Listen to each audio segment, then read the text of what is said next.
One thing that always impacted me when we moved here was as you drove out of different streets, either exiting or entering the city, I would see the following sign: Inglewood, City of Champions. Inglewood, California. Not my birthplace, but certainly my hometown. I arrived as a toddler, and as I've changed, so has my city. Every day it grows, but the recent renovations downtown show threats of gentrification. What will Inglewood become? No matter what, it's my Inglewood. Now let me introduce you to the man who introduced me to the city. Hi, Daddy. Hi, Jesse. My name is Michael Loyd. I am a record producer. I have my own label, production house. My name, I have two names. I use one for teachings where I'm called Paul Sweetnam, Dr. Paul Sweetnam. My name is Gloria. I'm an artist and activist. I am Malika James. I'm a poet and an MC from Inglewood, California. That moved to Inglewood? Yes. 1996. And we moved to this place directly behind me, right? Right there. Yes, that was our first place. What brought you to Inglewood? Well, opportunities. I was employed and working in that building.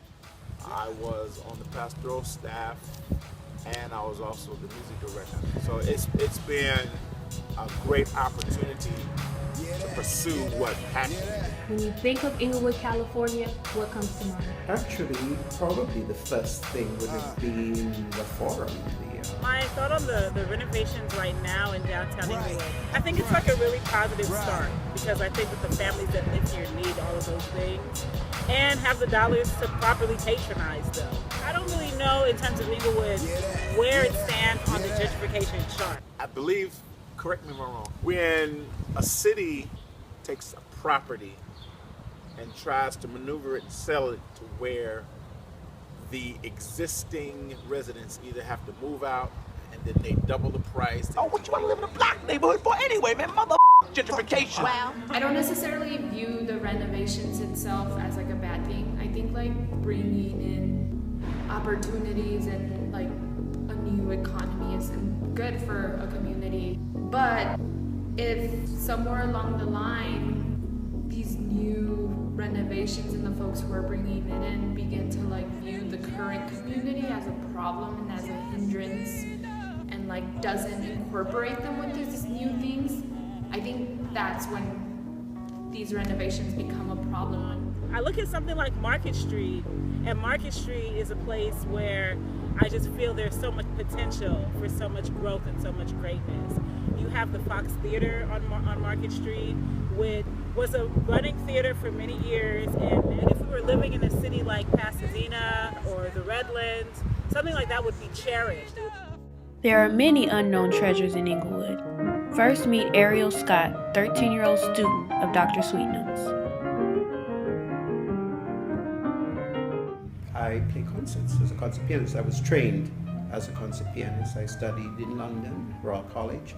I studied at the Juilliard School, and I got my doctorate here in Los Angeles.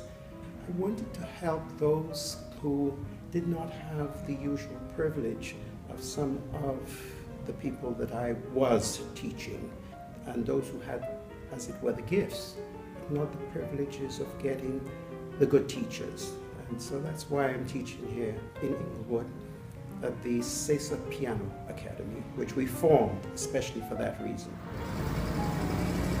So Choose Justice Center is a community center that's open to anybody. It was founded by the Youth Justice Coalition, which is an org that works to challenge the mass incarceration of young people, specifically youth of color, Black and Latino youth. Young people can come and hang out, make art, have political conversations, just have access to a safe space.